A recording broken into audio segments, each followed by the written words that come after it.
A las personas que nos ven allí en internet o en televisión, donde quiera que tú estés en este día, te damos las gracias por estar en contacto con nosotros y bienvenido una vez más a otra enseñanza de Entre Páginas de la Biblia. La enseñanza de este día se titula Una experiencia religiosa. Y quiero decir primeramente que no tiene nada que ver con esta canción de Enrique Iglesias que sacó hace algunos años, sí, por si acaso, que se titula también de la misma forma, Una experiencia religiosa. Aquellos de ustedes quizás que se acuerden de esa canción, quizás me imagino quizás por la edad de algunos de ustedes no están muy en contacto con esa canción, pero ya salió hace algunos años cuando este jovencito más que todo cogía fama o auge. Pero esa fue una canción que tanto él o quien fuera que lo escribiera para que este joven la cantara, nos daba la impresión a nosotros de una experiencia muy especial que él la llama una experiencia religiosa. En realidad está basada en una relación sentimental o amorosa con una joven. Pero por ejemplo hay una de las estrofas, de las frases de la canción que dice él que besar los labios de la muchacha es algo tan especial, dice que merece un aleluya. No sé si aquellos de ustedes que se acuerdan de esa canción. Es decir, nos vamos a dar cuenta de que usa frases de carácter espiritual. Ahora, déjeme decirle una cosa. Desafortunadamente, el mundo actual, incluyendo un sector del pueblo cristiano, está confundido y piensa de que este tipo de frase convierte las cosas, las canciones y las expresiones en cosas espirituales y no lo son. Sin embargo, se les llama así de esta forma una experiencia religiosa. El propósito de la enseñanza en el día de hoy, mi querido hermano, es que tú sepas la diferencia que existe entre una experiencia religiosa y una experiencia espiritual. Son parecidas, pero no son iguales. Nosotros los hispanos, por alguna razón, no solamente los hispanos, pero sobre todo nosotros los hispanos, por alguna razón, somos más dados, atención con esto, somos más dados diríamos, a dejarnos llevar por nuestros sentimientos, por algunas intuiciones, donde malinterpretamos algunas experiencias que suceden en nuestras vidas. Otra cosa, el mundo, todos están buscando, la gente está buscando cosas supernaturales. Eso no es ningún problema, porque nosotros los cristianos podemos compartir con ellos y mostrarles cosas sobrenaturales. Escuchen, hay una diferencia entre sobrenatural y supernatural. Las cosas sobrenaturales son aquellas cosas que dejan de ser natural y entran dentro de una dimensión que solamente Dios es el único que puede hacer esas cosas. Eso es lo que es super, es decir, pero sobrenatural. Ahora, supernatural quiere decir que sigue siendo natural, pero a una escala mayor. Entonces, en muchas ocasiones confundimos lo sobrenatural, que pertenece a lo divino, a lo supernatural, que pertenece a lo humano, pero a una máxima expresión que nos parece en algunas ocasiones que son cosas divinas y se convierten entonces en una experiencia religiosa. ¿Estás conmigo en esta mañana? Sí. Para eso vamos a usar el mismo texto bíblico que usamos la semana pasada en Juan capítulo 5. Tú te recuerdas que le dije la semana pasada que marcaras tu Biblia allí con ese texto bíblico, pues vamos a usar el mismo texto de la semana pasada para acabar esta historia de Juan capítulo 5. La enseñanza de la semana pasada se titulaba ¿Quieres ser sano? Era una pregunta. Tú te recuerdas, aquellos que no estuvieron aquí, tienes la oportunidad de ir al internet a ccvida.com o al canal nuestro en Vimeo de Entre Páginas de la Biblia y ver esa enseñanza para que te pongas al día. Yo no voy a leer todo el texto que usamos la semana pasada. Hoy vamos a comenzar a partir del versículo número 9, pero antes de hacer eso, lo que voy a hacer es hacer una recapitulación básica de lo que nosotros enseñamos la semana pasada sobre este texto bíblico. Porque habíamos dicho de que Cristo Jesús, dice este texto, había llegado allí a un lugar donde había un estanque. En algunas ocasiones se llama Betesda, hay diferentes nombres según la traducción. Pero ese estanque es un estanque que se conocía como un estanque de sanación, es decir, que el agua tenía algún poder de sanación. En realidad no era el agua, era la presencia de Dios a través de lo que se conocía en aquella ocasión. La cultura judía, la historia judía decía de que bajaba un ángel de vez en cuando y removía el agua de aquel estanque y el primero que cayera o que entrara al agua se sanaba. Dije también la semana pasada de que en este texto bíblico, solamente en la Biblia Reina Valera y quizás en la Biblia de las Américas, me parece, aparece el versículo número 4 que dice eso, pero en realidad en el resto del texto original no aparece este texto bíblico. No dice en el texto original. Cuando digo texto original, hermano, me refiero a aquellos documentos históricos que se han encontrado como los rollos en la cueva del Qumran y otros documentos históricos o pergaminos que nos muestran a nosotros lo que nosotros conocemos ahora como la palabra de Dios, aquellos escritos que consideramos como escritos divinos con los cuales se compara nuestra Biblia y se ha comprobado de que lo que nosotros tenemos aquí escrito es fidedigno a lo que originalmente se escribió y se conocía como la palabra de Dios. En esos escritos originales no aparece ese versículo 4 que lo que dice es de esta forma, porque un ángel descendía de tiempo en tiempo al estanque, dice, y agitaba el agua. Y el que primero descendía al estanque después del movimiento del agua quedaba sano de cualquier enfermedad que tuviese. Pero sin embargo, la tradición judía sí lo ha enseñado de esa forma durante muchos años. Entonces se supone de que ese texto bíblico, aunque no era parte del texto original, en los documentos antiguos aparece como una anotación en el margen, una explicación de por qué aquellos hombres o aquellos enfermos esperaban allí para que aquel agua se moviera y entonces ellos tirarse el agua y quedar sanos. Otra cosa que no expliqué la semana pasada fue de que este texto bíblico dice de que este estanque estaba junto a una puerta que se conocía como la puerta de las ovejas. La puerta de las ovejas era una puerta que aún hay ruinas de esa puerta allí en Jerusalén en estos momentos, muy antigua, una puerta que se había creado que dicen la tradición de que la puerta no tenía pestillo o un lock, un candado, no se cerraba. Era una puerta que se abría fácilmente todo el tiempo. Y era la puerta, se llamaba puerta de las ovejas porque pues a través de esa puerta se dejaban salir, o portones, se dejaban salir a las ovejas a pastar allí en X lugar donde estaba esa puerta. Y entonces Jesús después usa esa puerta porque todo el mundo la conocía.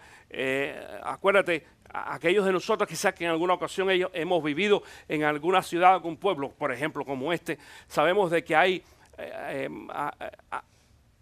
algunas cosas en ese pueblo, en esa ciudad, que vienen a ser como un ícono. Por ejemplo, en esta ciudad donde nosotros vivimos, el ícono es la casetita esa que está allí en el downtown, en el parque. Y cuando uno ve esa caseta, uno sabe que está en ¿dónde? En Ocala, en la ciudad de Ocala. Claro. ¿Perdón? El Casibo, correcto. El Casibo viene a ser el ícono de esta ciudad. Si tú ves, por ejemplo, una estatua de una mujer con una llama en la mano, ¿estás dónde? En Nueva York, claro. Tú ves, si ves un puente colgante muy bonito, color anaranjado, ¿estás dónde? En San Francisco. Entonces hay algunas obras arquitectónicas o algún tipo de trabajo es decir, de ingeniería, que vienen a ser íconos en algunos lugares. Y en Jerusalén, en cierta parte de la ciudad, llegó a ser un ícono, esa puerta de las ovejas.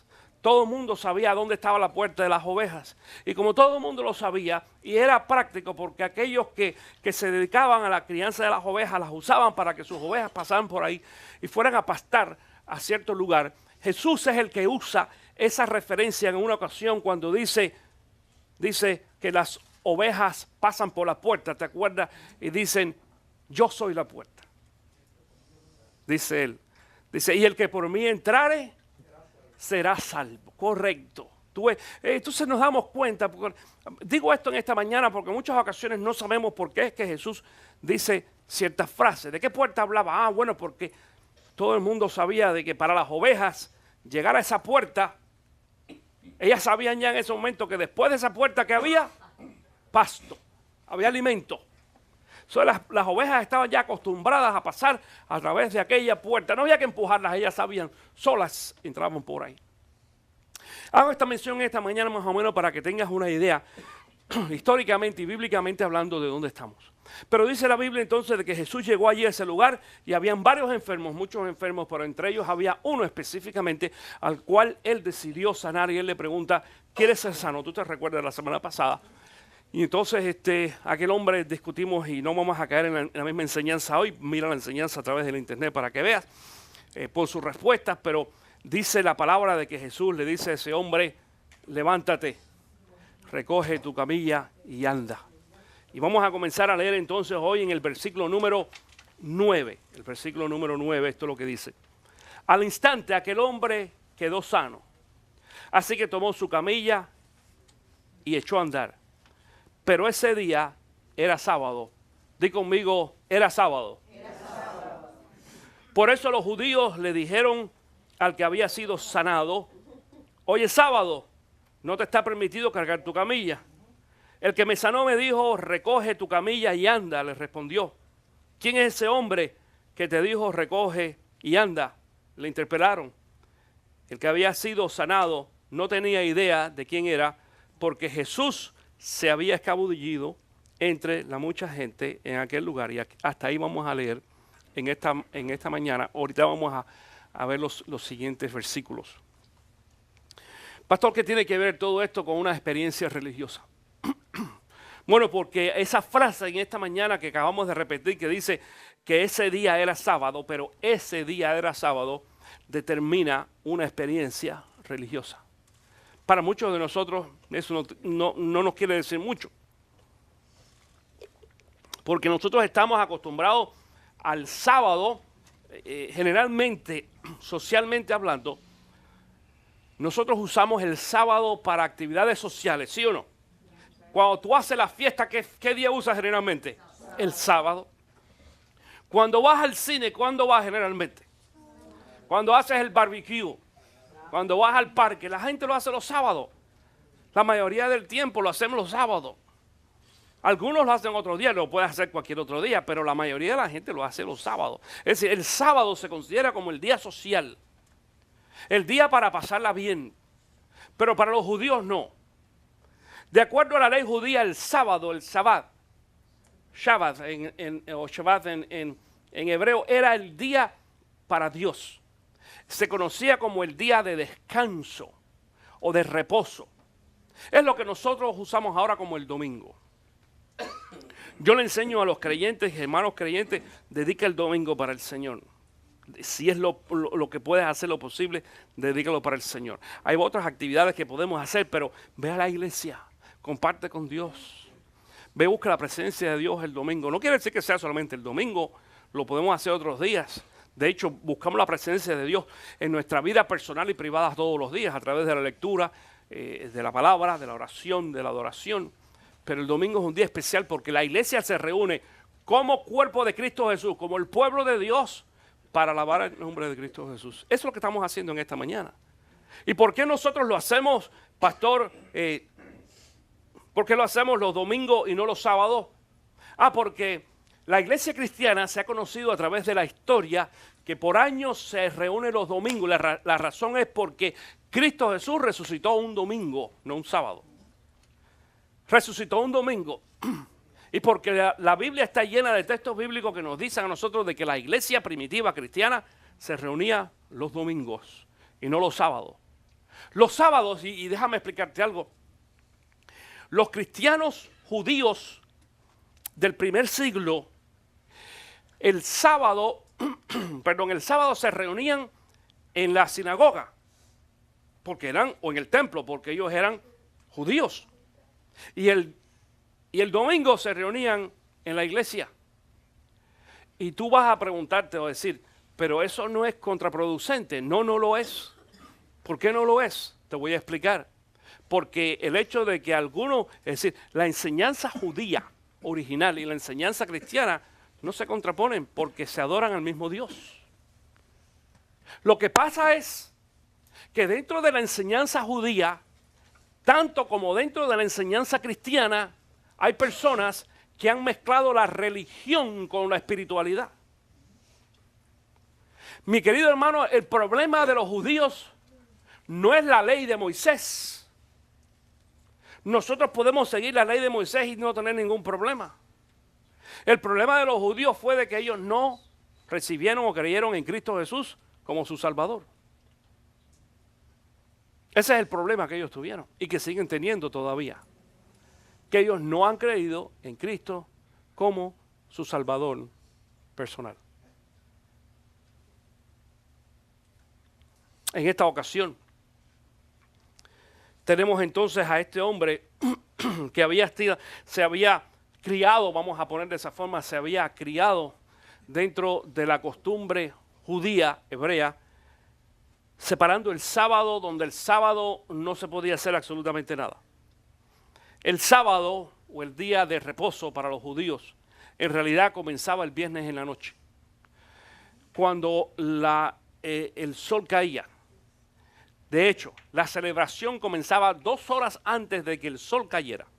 Dice que las mujeres preparaban velas y era como una forma de ritual donde esas velas indicaban de que se acerca el día de reposo y nos tenemos que preparar espiritualmente para adorar el nombre de Dios. Entonces, desde el viernes a las 6 de la tarde aproximadamente, cuando caía el sol, hasta el sábado al atardecer, otra vez es que duraba el día de reposo. ¿Y por qué es ahora, pastor? Bueno, porque igual que sucede aún en la actualidad en el campo, las personas que viven en el campo saben o que han vivido en el campo saben que cuando el sol cae, más que todo en aquel tiempo que no existía la luz eléctrica, pues en realidad no hay mucho que hacer. Y la costumbre en el campo es de que la gente se va a dormir temprano, pero se levanta muy temprano también. No es como tú y como yo que nos quedamos en la cama allí no hasta que el gallo cante, sino hasta que alguien nos cante quizás, pero tempranito por la mañana. Es más, hay personas que se levantan bien temprano por la mañana ya automáticamente sin un despertador antes que amanezca, porque esa es la costumbre. Entonces, por eso es que para el judío el próximo día comenzaba al anochecer de hoy, es que comienza el día de mañana. Y aprovechaban todo el día. Eran mucho más productivos quizás en algún sentido que lo que nosotros pudiéramos ser en estos momentos. A los judíos durante el día de reposo no hacían absolutamente nada. No se cocinaba en casa. A las mujeres les va a gustar esto. No se podía cocinar. ¿Y qué vamos a comer? Había que cocinar el día antes. Para aquellos de ustedes que no les gusta recalentar, porque tampoco se puede recalentar, pero vamos a explicar esto. Porque hay personas, yo conocí a alguien en alguna ocasión que cocinaba y lo que sobraba lo echaba a la basura y decía, ¿y por qué echa la comida a la basura si queda muy buena? Pero ya, esta comida es vieja. No, no es vieja. Mañana sabe más sabroso. No, yo nunca he comido comida del día anterior. Digo, tú tienes un problema. Te voy a llevar para Cuba de paseo para que te entrenen. Le dije, para que tú veas que comes ahí comida hasta de una semana después. Y te va a encantar, porque se pone más sabrosa. De hecho, y ustedes saben que hay el recalentado es lo más sabroso en algunas ocasiones, al otro día. un buen arroz con frijol y carne, al otro día uno dice, en la noche no sé, algo pasa, algo mágico pasa ahí. De noche de reposo, que una experiencia religiosa, sí, esa es la, de que al otro día esa comida sabe como, úyeme, qué bueno está esto. Bueno, esa gente hacía eso. Cocinaban el día anterior para que el día de reposo no se cocinaba, sino que se comían lo que ya estaba hecho. ¿Ok?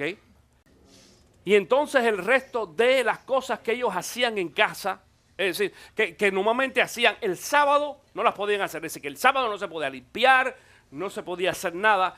Y déjame decirte una cosa, aún en la actualidad, el pueblo judío practica esto. Déjame decirte algo, yo no sé si alguno de ustedes ha estado en Jerusalén, en Israel. Pero en Jerusalén, si tú vas a Israel, a Jerusalén, en fin de semana, y te toca estar en un hotel un sábado, quiero decirte de que los elevadores del hotel no funcionan los sábados. No funcionan. Fíjate, que escúchame lo que te voy a decir ahora. Porque ellos consideran que el apretar el botón del hotel, del elevador, eso representa trabajo. Sin embargo, subir la escalera no lo representa. Es más trabajo, claro, para nosotros es más trabajo de acuerdo a la fe nuestra, sí. Tú sabes, tú ponme a apretar el botón 20 veces, pero subir ahí. Entonces imagínate, hay muchas personas que saben esta experiencia y cuando llegan a Jerusalén, si saben que van a estar el fin de semana, le dicen, me quedo en el primer piso. No me pongas hasta arriba, hasta el cuarto o quinto piso, porque en Jerusalén hay hoteles muy lujosos y muy bonitos y muy buenos como en Estados Unidos. Igual no vayas a pensar. Es decir, no vayas a llegar allí a un edificio de piedra con cama de madera. No. De lujo como aquí en los Estados Unidos. Entonces, pues, todavía los judíos bajo esa enseñanza y esa creencia, esa experiencia religiosa funcionan así.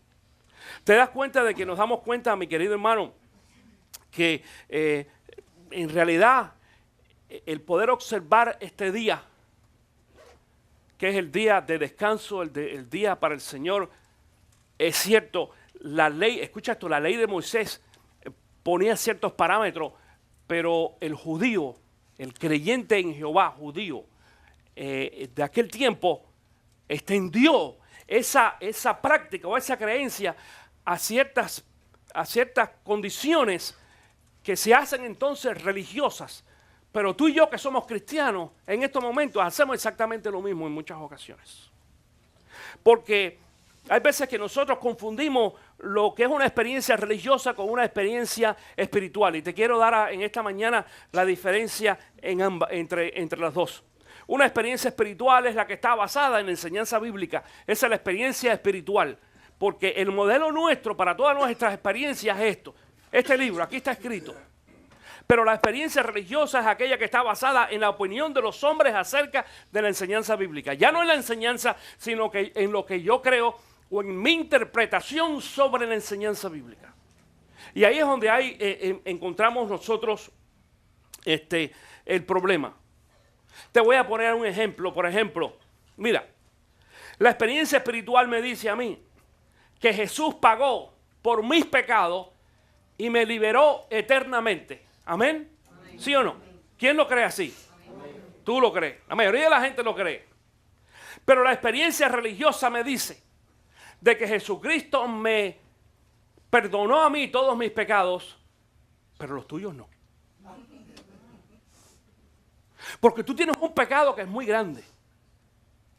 Y ese no lo cometí yo, lo cometiste tú. Y todavía Dios sigue tratando contigo. Ese es el problema con la experiencia religiosa. Correcto, lo comentó tu papá. Tú no has conversado en algunas ocasiones con gente que tiene la costumbre de estar recordándole a la gente sus pecados. Mira, la palabra de Dios dice de que cuando nosotros confesamos, creemos en Cristo Jesús. Escucha esto. Cuando nosotros creemos en Cristo Jesús, confesamos de que Jesús es mi Salvador, el Hijo de Dios, y es el único que me puede redimir de mis pecados. Sucede algo que decimos sobrenatural. Escucha, no super, sobrenatural. Amén. Algo divino. Y eso sobrenatural es que Cristo Jesús viene y toma todos nuestros pecados. Dice esto la Biblia, Dice que Él coge todos nuestros pecados, pasados, presentes y futuros, y los echa ¿a dónde? Al fondo del mar. Y dice, y no se acuerda más de ellos. Tenemos que entender esto, mi querido hermano. Tenemos que entender que no quiere decir de que Dios tiene, ¿cómo se dice? Amnesia, que es que se le olvida las cosas. No, es una decisión. Dios ha tomado la decisión de no acordarse de nuestros pecados. Esa es la decisión de Dios, y esto es lo que dice la Biblia. Sin embargo, hay personas que se dedican a recordarle a uno los pecados, y yo lo he mencionado aquí, se convierten en buzos espirituales, más bien religiosos, no espirituales. Estos son los hermanos que nosotros debemos de buscar y llevarlos allá al mar junto a Australia, donde se perdió el avión que todavía no pueden llegar al fondo. Ellos van a encontrar el avión ese que se perdió. Sí, porque si ellos son capaces de encontrar los pecados tuyos, de los cuales Cristo te perdonó hace 2000 años atrás, ellos tienen que encontrar el avión ese, hermano, claro que sí. Entonces yo hablo con mucha de esta gente y me asombra como dentro de su religiosidad, cristianos evangélicos, atención, cristianos evangélicos bautizados, algunos dicen que hablan en lengua y todo lo demás, son hasta profetas, según ellos, y entonces ellos se dedican a recordarte a ti los pecados que tú cometiste, de los cuales ya Dios te perdonó. Hay muchos otros ejemplos que pudiéramos poner en esta mañana sobre una experiencia religiosa y una experiencia espiritual. Por ejemplo, y antes de explicar algunos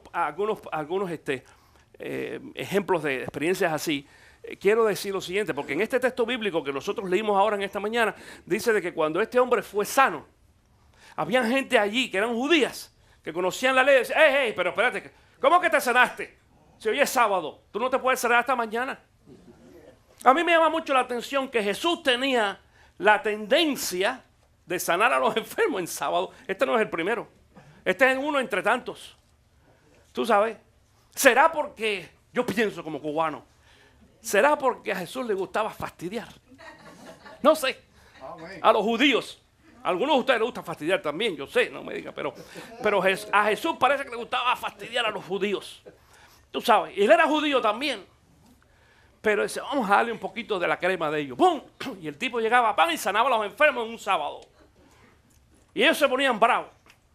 Entonces le dicen a este hombre, mira, tú no puedes andar cargando tu camilla, porque eso es trabajar. Y el hombre dice, bueno, el hombre que me sanó a mí, ¿cómo que el hombre que te sanó? ¿Qué hombre? Y dice algo muy interesante, que dice que ese hombre, fíjate, este hombre no conocía a Jesús. Él no sabía que el que lo había sanado era Jesús. Jesús no se identificó. Él no lo sabe. Él se enteró después. Y vamos a ver al final de esta enseñanza lo que sucede ahí.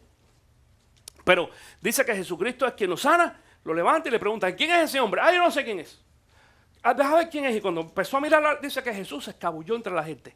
Es decir, lo sanó, hizo así, hizo lo que tenía que hacer y se fue. No llegó diciendo, soy yo. Dicen algunos, porque Jesús era muy humilde. No necesariamente, porque si lo dice, lo iban a linchar antes. Entonces él se tenía que cuidar. Porque él sabía que lo que estaba haciendo estaba en contra de la experiencia religiosa de aquella gente. Entonces yo creo que tú entiendas esto. Este hombre había experimentado una experiencia religiosa. La experiencia religiosa era que los sábados había que ir al templo, pero él no podía ir al templo porque hacía 38 años era paralítico. Él no podía ir. Pero ahora entonces Cristo le permitió tener una experiencia espiritual. La experiencia espiritual, ¿cuál fue? La sanación de su cuerpo. Y a través de esta sanación de su cuerpo, él tiene la oportunidad de tener otra experiencia espiritual. ¿Cuál era? El de ir al templo. Porque ahora él va al templo porque es sano. Él estaba sano, gracias a Dios. Es decir, gracias a Jesucristo en esta ocasión. Entonces iba a tener, a poder experimentar, tener una verdadera experiencia espiritual. No solamente religiosa, basada en la ley. Pero ¿qué experiencia espiritual mejor que la de ser tocado por Cristo Jesús? ¿Verdad? Levantado por Cristo Jesús. Él tuvo la gran experiencia espiritual de que fuera el mismo maestro, el mismo redentor, Cristo Jesús, quien le dijo, levántate y anda. Acuérdate que la semana pasada dije esto. Jesús no le extendió la mano para que se levantara. Le dijo, párate, tú solo, levántate y anda, tú solo, esfuérzate. levántate, recoge tu camilla o tu estera, lo que sea, y camina. Vete. Ahí había esa dificultad. Tú y yo experimentamos esta dificultad por algunas experiencias religiosas. Todos nosotros hemos tenido experiencias religiosas. Yo las tuve. Te voy a contar una experiencia religiosa que yo tuve que a lo mejor tú no has tenido anteriormente. Y no voy a hablar de besar a Luisa y nada por el estilo como Enrique Iglesias, ¿no? Esa es otra experiencia. Esa no la puedo contar aquí porque imagínate. Me nos van a cancelar el programa en televisión y en internet. Mira, cuando yo era chico, desde que tengo uso de razón, yo nací, es decir, estaba en una iglesia. Mi mamá dice que me llevó a los 12 días de nacido, mi primer salida, mi primer paseo, después que yo nací, fue a la iglesia un domingo. Así que fíjate. Entonces, pues, al llegar a la iglesia, y yo estaba decía el otro día, en realidad serían 12 días. Sí es cierto, porque yo nací un 11 de septiembre. Yo sé que esa fecha, ¿cómo? Del 62, eso es un martes. Y pasaron 2 semanas, entonces el próximo domingo, no el siguiente, sino el más arriba, mi mamá me llevó a la iglesia por primera vez. Y dice mi mamá, yo te llevé a la iglesia y te quedaste allí. ¿Cómo que Sí, porque ahora eres pastor. Entonces eso es lo que dice mi mamá. Pero esa fue mi primera experiencia de salida. Entonces, pues desde que yo tengo uso de razón, yo estoy en la iglesia. Yo he estado escuchando sobre la palabra del Señor y demás. Escucha esto, fíjate. Eso quiere decir de que la iglesia ha creado, o la vida cristiana ha creado una gran influencia sobre mí, pero también la vida religiosa. ¿Cómo? Claro, porque hermano, porque nosotros los cristianos tenemos la tendencia en muchas ocasiones de caer en la religiosidad. Y entonces, en la iglesia donde yo me crié de niño, de muchacho, era una iglesia, por ejemplo, donde no se aplaudía, donde no se levantaban las manos, donde decir amén, gloria a Dios o aleluya. Y si tú decías un amén, la gente hacía así y te miraba. Sin embargo, yo iba a la iglesia de mi abuelita, la mamá de mi mamá, que era una iglesia pentecostal, y ahí sí, la gente aplaudía, amén, gloria a Dios, aleluya, brincaban, se tiraban en el piso, se subían por las paredes, que yo era tremendo. Y yo decía, pero qué onda. Entonces, pues, iba por la mañana a esta iglesia y iba por la noche a aquella. Y entonces, a la mañana con mis papás a esta iglesia, es decir, a mi abuelita y a mi abuelita a la otra iglesia. Yo decía, wow. Y entonces empecé a aprender la experiencia de ambos. Escúchame, en ambas iglesias hay religiosidad. ¿Okay? No estoy diciendo en esta mañana que una es mejor que la otra. No. En realidad ninguna iglesia es mejor. La única iglesia que va a ser mejor va a ser la que el día que Cristo Jesús venga con cada uno de nosotros va a ser totalmente purificada y perfeccionada. Mientras tanto estamos haciendo lo mejor, pero hay veces que nos damos cuenta de que nos apartamos de la espiritualidad y caemos dentro de la religiosidad. Porque entonces con los años ya yo había tenido una experiencia religiosa, donde en la experiencia religiosa mía, a la hora de cantar, tú sabes, era así, como decimos, con un palo. Pero entonces yo después empecé a sentir el deseo, porque yo veía que otros lo hacían, y yo quería experimentar a ver qué era eso de levantar las manos. Y yo dije un día, yo voy a levantar las manos. ¿Sabes cómo yo hice para levantar las manos? El primer día hice así. Levanté las manos. Pero todavía, tú sabes, aquellos hermanos estaban así adorando al Señor y yo así. Yo parecía el mendigo, ¿no? Dame algo. Y para mí eso era una experiencia. Yo creo que tú entiendas que eso era una experiencia tremenda, ¿sabes? Todavía seguía siendo experiencia religiosa. Porque yo empezaba a sentir el deseo de levantar las manos. Para mí me habían enseñado que no se podía levantar las manos. Y entonces, pues, tú sabes, fue así primero. Y entonces esa experiencia empezó. Yo iba levantando. Eso no fue un mismo día, eso fue un día. Pasaron muchos días, muchas semanas, quizás muchos meses y años. No te puedo decir exactamente, pero poquito a poco yo fui levantando más las manos y las manos. Hasta que de pronto yo vi bien a ver que mis manos estaban así. Y después ya no era solamente las manos levantadas. Yo no tengo ningún problema en brincar y danzar también, de vez en cuando. Claro que sí. Entonces tuve la experiencia de pasar de una experiencia religiosa a una experiencia espiritual delante del trono de Dios, porque la Biblia dice que levantemos nuestras manos para alabar el nombre de Dios. Aquí en esta iglesia nosotros no tenemos problemas. Nosotros no somos aquí liberales de ningún sentido ni nada por el estilo, pero tenemos la oportunidad de poder levantar nuestras manos. Otra de las experiencias religiosas es la cuestión de la vestimenta, porque tú te acuerdas de que antiguamente nos acostumbraban, nos enseñaron de que tenemos que ir a la iglesia con cierta forma de vestir. Aquí hemos perdido esa costumbre y dice la palabra de Dios de que Dios no se fija en tu vestido, tu forma de vestir. Dios se fija en tu corazón. En tu corazón es lo que nos enseña. Y la otra es algunas de las cosas, por ejemplo, que hacemos para declarar, diríamos, un milagro de parte de Dios. Yo tuve una experiencia hace poco tiempo ahora en el hospital. Eran como las 2 de la mañana, yo estaba allí en emergencia y vi que llegó una familia a la cual yo conozco. Es una familia evangélica de esta ciudad, no de esta iglesia, de esta ciudad, de otra iglesia. Una iglesia pues que tampoco ni levantan las manos ni dicen amén, gloria a Dios, aleluya, nada por el estilo. Y uno de ellos, uno de los miembros de la familia estaba enfermo, y bastante enfermo. Y yo me acerqué y ellos me reconocieron. Ay, pastor, ¿qué tal? ¿Usted qué hace? Sí. Y ya que nos identificamos, es decir, que conversamos, le dije, ¿me permiten orar por el hermano? Y me dijeron, bueno. ¿Tú sabes lo que quiere decir bueno? Es como, si quieres. Tú sabes que tú te das cuenta de la diferencia, ¿no? De alguien que te dice, ay, sí, pastor, por favor, ore por mí. Ay, pastor, qué bueno. Ah, bueno es como que, tú sabes, está bien. Es casi que un no, pero bueno, es por pena. Ok, whatever, sí. Y entonces cuando yo me acerco allí a donde estaba el hermano en la cama, habían como unas 8 personas de su familia allí con el hermano. Y yo les dije, les invito a que se acerquen, pongan sus manos sobre él y vamos a orar. Miren, hermano, cuando yo dije pongan sus manos, todos hicieron así, miren, dieron un paso atrás. No adelante, atrás. Ellos no estaban cerca de la camilla, de la cama. Pero cuando yo dije eso, fue al revés. Y yo dije, ¿qué? Esto está como los muchachos de la iglesia mía, que uno da una orden y hacen otra cosa diferente. Y entonces yo me di cuenta que eso como que chocó y yo les dije a ellos, miren, déjenme decir una cosa. La palabra dice que cuando haya algún enfermo entre vosotros, dice, llamen a los ancianos de la iglesia. Dice, únjanle con aceite, pongan sus manos y oren por ellos. Y déjame explicar una cosa en esta mañana primero.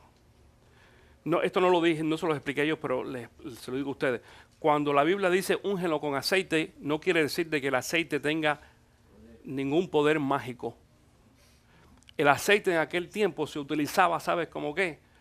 Como una medicina, como una forma de curación, un bálsamo. Tenía propiedades curativas. En otras ocasiones, muchas de las enfermedades de aquel tiempo se trataban a través de la relajación emocional de la persona. Entonces, si tú vas a llegar y le vas a dar masaje a una persona, asegúrate de que tú te pongas crema o aceite en las manos, porque si no les vas a sacar unas ampollas en la espalda tremenda. Por eso es que se usaba el aceite, para que la persona, tú sabes, al enfermo se le masajeaba, literalmente, como parte del tratamiento. Hay parte de otros tipos de tratamiento para que esa persona entrara en un estado de relajamiento. Para eso se utilizaba el aceite, no es otra cosa. ¿Ok? Ahora, eso quiere decir, en la época nuestra ahora, si ese texto bíblico se hubiera escrito en esta época, te decía, si tú tienes un dolor de cabeza, tómate la aspirina y llama a los hermanos de la iglesia para que oren por ti. ¿Me entiendes a lo que me refiero? A eso es. Es decir, tómate tu medicina, porque mucha gente, dentro de la experiencia espirituales han tenido, algunos dicen, yo no necesito medicina. Yo solamente creo en la fe. Hermano, en la Biblia hay médicos. Uno de ellos era Lucas, era cristiano, es uno de los escritores. Y Dios creó a los médicos y las medicinas también para que nosotros nos podamos sanar. Pero encima de eso entonces necesitamos orar. Entonces quizás esa explicación allí, aquellos hermanos, cuando yo dije eso, uno de ellos dijo, nosotros no creemos eso. Así me dijo. Digo, tú no creerás en eso, pero yo sí. Entonces yo me di cuenta y dije, en fin de cuentas ustedes no son los enfermos. Y yo le dije al enfermo, ¿tú quieres que yo ore por ti? Y él me dijo, sí. Digo, ok. So, yo voy a poner mis manos sobre ti y yo voy a orar por ti. Que ellos se queden allá. Y yo impuse mis manos sobre ese hombre y le pedí a Dios, Señor, sánalos. Y déjame decirte una cosa. Aquellos que estaban allí ni cerraron los ojos, estaban así nomás mirando. Como espectadores, porque para ellos era una experiencia religiosa, no espiritual. Desgraciadamente. Y con esto voy a concluir en esta mañana. Hace unos días atrás vi que una joven puso allí en Facebook una experiencia espiritual, bien interesante. Ella canta, es cantante. Y es el cantante cristiana, ¿no? Y entonces cantando, alguien le tomó una fotografía. Y en la fotografía, las luces de la fotografía se ven difusas. ¿Sabe lo que quiere decir difuso? Como borroso. Y ella puso esa fotografía en Facebook diciendo, miren lo que sucedió cuando yo canté. La gloria de Dios descendió del cielo sobre mí. Nosotros no la vimos, pero la fotografía sí la captó. Alabado más bien. Porque yo tenía ganas de ponerle allí, pero tú eres ignorante doble. Eres ignorante espiritual de la enseñanza bíblica y eres ignorante de la física también.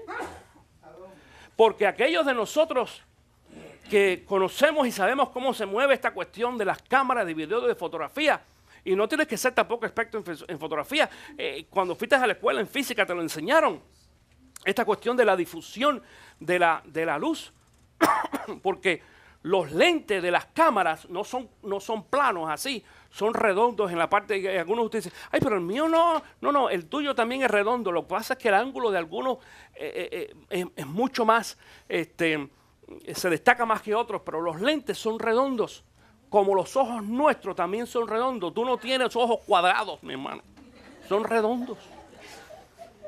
Algunos tienen ojos, parece que te miran cuadrados, pero son siguen siendo redondos. Por eso es que nuestras cámaras, por ejemplo, tanto esta, la 1, la 2 y aquella 3, usan un protector, usan un cuadro, algo que se le pone ahí al lente delante para protegerlo de la luz. Porque cuando uno no usa eso en las cámaras profesionales tienen esto. Lo que pasa es que cuando la luz le pega al lente, crea lo que se llama un efecto, en inglés se llama lens flare, que es un efecto sobre el lente. Como es redondo, la luz rebota. Y entonces hace algo similar o más o menos, se los voy a poner allí en las pantallas. Eso. En las pantallas ustedes están viendo un lens flare. Aquellos que nos ven en internet esta mañana, sigue mi mano para que tú veas y yo te voy a hacer la imitación de un lens flare. Esto que tú estás viendo allí es un efecto, pero es el efecto, es la copia de lo que sucede en realidad cuando la luz le pega a los lentes. Eso fue lo que sucedió en la fotografía. Convierten, fíjate, ya no estamos hablando de una experiencia espiritual, estamos hablando de una experiencia física. Es decir, tenemos la tendencia en algunas ocasiones de coger una experiencia física y convertirla en una experiencia espiritual. Y engañamos a la gente. Ahora te voy a decir algo muy interesante en esta mañana, mi querido hermano. Cuidado porque tú y yo a veces que hacemos lo mismo. Sin darnos cuenta.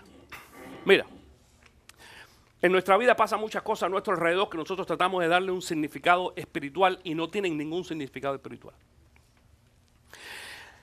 Si yo no entiendo el concepto físico, porque las cosas, escucha esto, las cosas sobrenatural, no sobrenatural no tienen explicación física. Es decir, esto que yo te estoy explicando y la fotografía tiene una explicación física. Tiene tanta explicación física que te la puedo repetir otra vez. Si tú lo que quieres es tener muchas experiencias espirituales de esa forma, yo te las puedo repetir una vez más. En toda la fotografía y video que tú quieras. Y siempre te voy a mostrar ahí la gloria de Dios sobre ti. Todas las glorias. Del color que tú quieras te las puedo poner. Pero cuando una experiencia sobrenatural es algo que no tiene absolutamente ninguna explicación física. Te voy a poner una experiencia sobrenatural en la Biblia. Dice la palabra de Dios que en una ocasión Elías estaba trabajando, cortando leña junto a un río y algo pasó. ¿Quién se recuerda? El hacha se le fue, la cabeza del hacha se salió volando y cayó al río. Imagina, ¿y qué tú crees que va a pasar con la cabeza de un hacha en un río, en el agua? Se va al fondo. Pero en ese momento dice que Elías oró y aquella cabeza de hacha flotó. Padre, sí, eso es una experiencia sobrenatural, porque no hay forma de que el acero flote en el agua, no puede ser, ni el más chiquitico.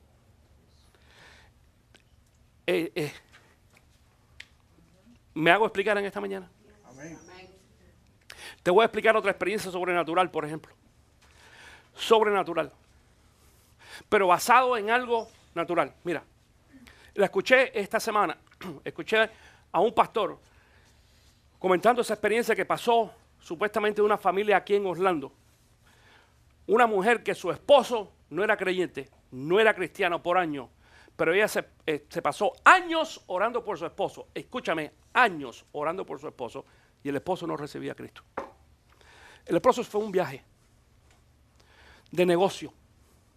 Y en ese viaje de negocio rentó un carro. Tuvo un accidente y se murió. Y aquella mujer se quedó con el pesar de que su esposo no había recibido a Cristo Jesús. Pasaron varios meses. Y sonó el teléfono de su casa. Cuando la mujer contestó, hello, es un señor que pregunta por el esposo de ella. ¿Pudiera hablar con fulano de tal? Y la señora dice, no, disculpe, ¿usted quién es? Dice, yo lo conocí hace unos meses atrás en tal lugar. Dice, sí, él estaba ahí de viaje, pero él murió en un accidente. ¿Cómo? Dice, en ese mismo viaje que hizo, allí murió. Dice, yo le puedo preguntar a usted qué día murió, y le dijo. Dice, usted es cristiana, ¿verdad? Dice, sí. Dice, él me dijo que usted era cristiana. Déjeme decirle algo, que tengo buenas noticias para usted. Dice, ¿por qué? Dice, porque mire, no me pregunte cómo fue. Yo soy un hombre de negocio y siempre ando vestido de traje y cuello y corbata. Y ese día cuando yo salí de mi oficina, yo sentí que Dios me dijo, deja tu carro en la oficina, vete ahí al freeway, vestido así, y pide un aventón, una botella, un ray, como tú le quieras decir, a alguien. Dice, eso fue lo que yo hice. Dice, cuando levanté el dedo, la primera persona que paró fue su esposo. Y él me dio a mí un rayo, un aventón, donde sea, al lugar donde yo iba. Y yo tuve la oportunidad de compartir a Cristo Jesús con su esposo. Y ese día, él paró, hizo la oración de fe y recibió a Cristo como su Señor. Dice, allí intercambiamos la información. Él me dejó en mi casa y se fue. Nunca más, por eso yo llamo otra vez para saber de él y preguntarle si se había ido a la iglesia por lo menos. Y resultó que el hombre se había muerto, pero en el Señor.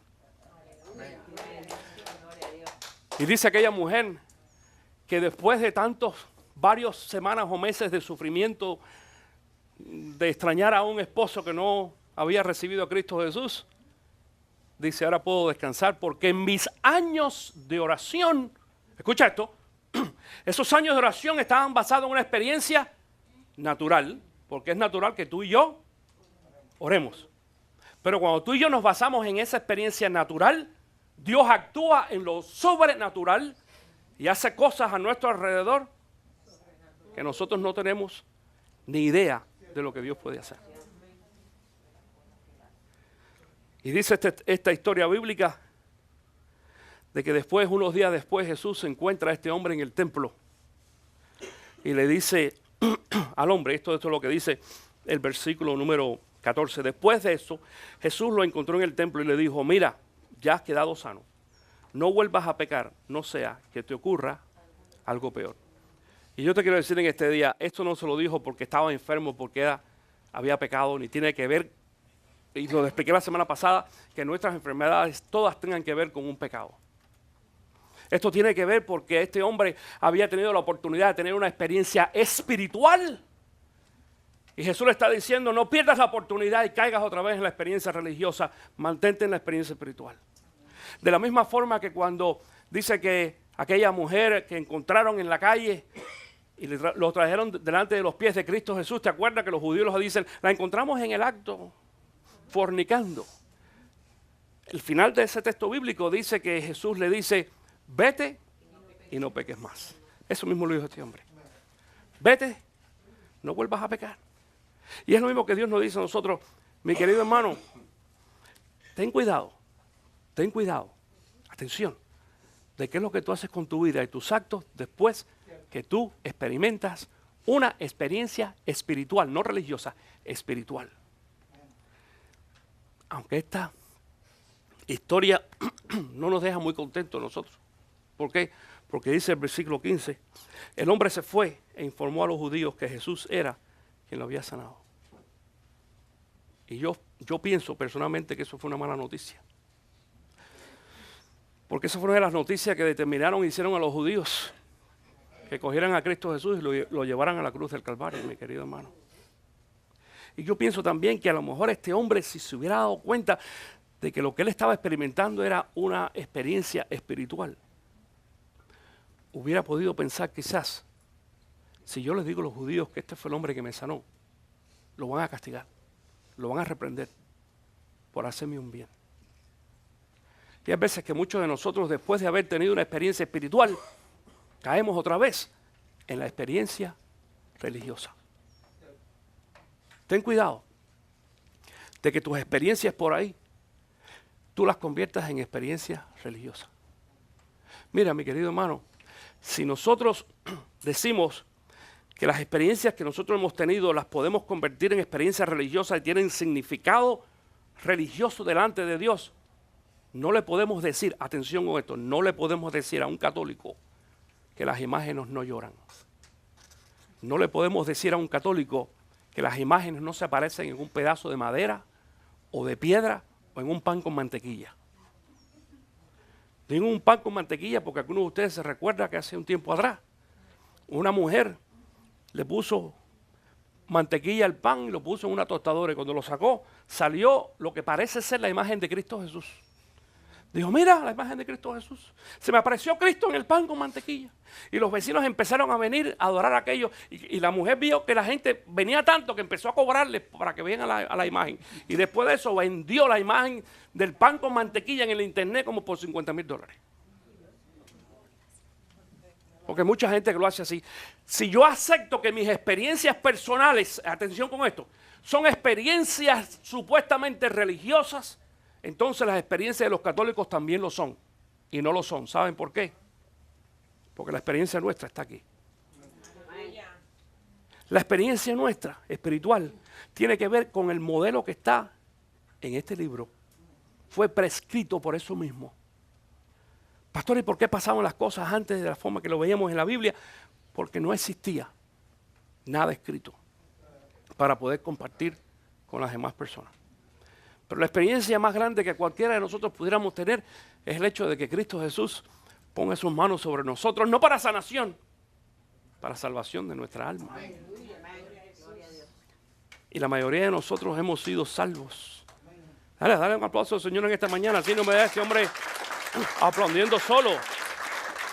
El aplauso para el Señor Jesús, que a todos nosotros en alguna ocasión nos ha tocado y nos ha experimentado, nos ha permitido experimentar una experiencia espiritual, porque es Cristo Jesús quien ha borrado y ha quitado los pecados de cada uno de nosotros. Aprende a vivir libre en Cristo Jesús de esa forma y que nadie te ate a experiencias supuestamente religiosas.